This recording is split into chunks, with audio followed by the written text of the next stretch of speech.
Well, good morning. Well, it's not that great. It's raining outside, and you can see that it's quite cold in here in my studio.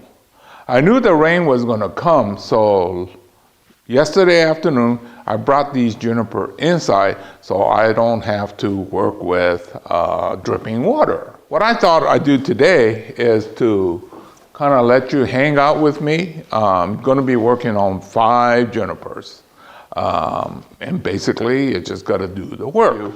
Is group your plants together. Of course, if you only have a few, it's not going to work. But if you have hundreds like me, what I do is when I start to work on juniper, let's say, then I bring a group of them. 2, 3, half a dozen, even a dozen, depending on how many you need to work on. What happens is that no matter how long you do this, you also need to warm up. And then in my case, I need to warm up, get it right, and do it fast. So I'll explain to you what we're working on. This is a juniper, okay? This is the Procumbens nana, and they crawl along the ground if you plant it. And as a bonsai, this is what you need to do. Use your imagination.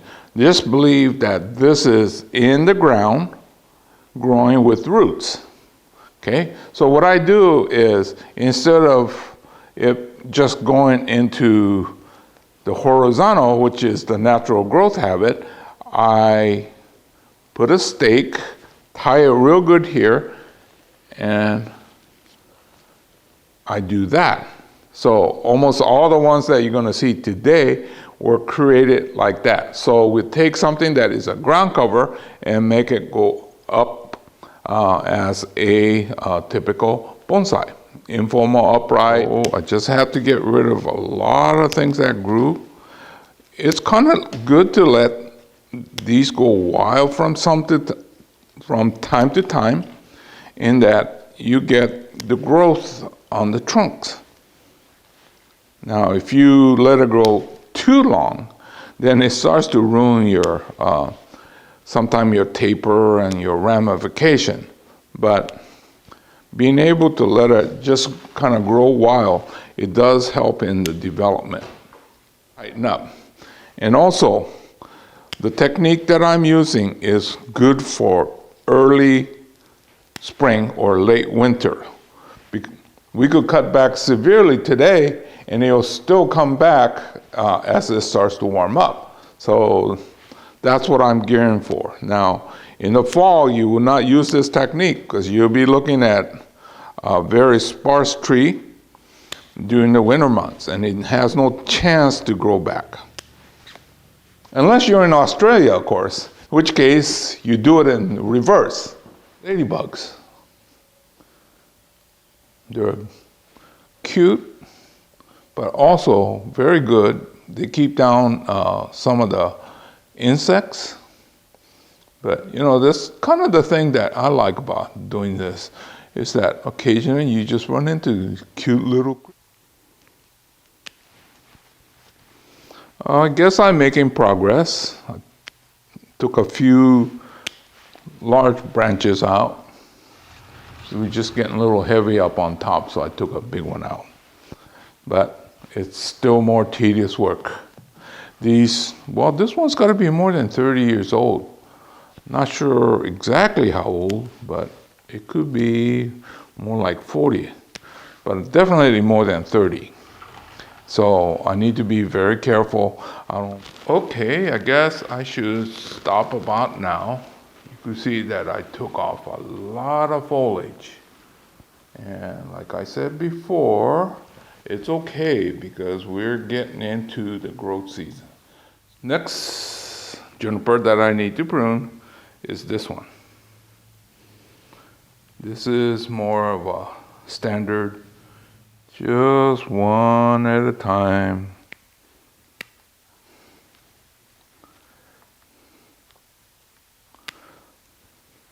So now I need to open this up, get some sunlight in here so that it doesn't get brown like that. It's not bad. I caught it early enough, but that was the indicator that this upper part was much too thick, so it started to turn brown down here. Okay, this is the next one, and this is typical, but I thought it was going to be just light trimming, but when I got inside, then I saw areas where it was going to be a problem in the future. Bulging and reverse taper. So I took care of that. That's why it looks so stark now. But I have no idea what I was trying to do with this one here.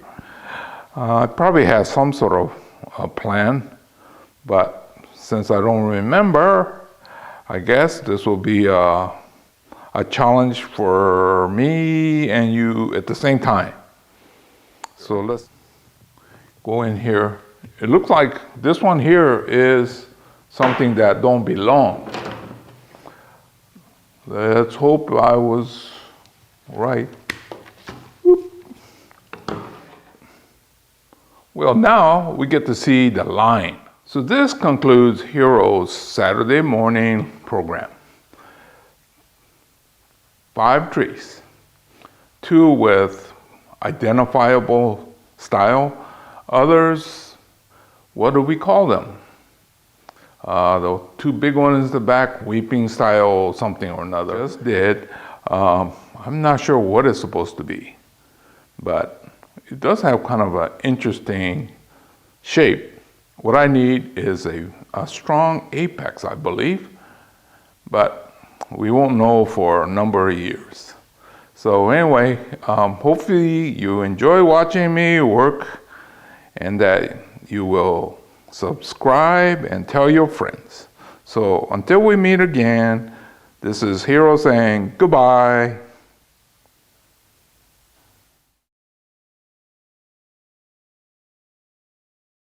Those of you that have been following me for a while, you know that I come up with some wacky ideas. I have one for this one here because we don't really know what style it is. So let's call it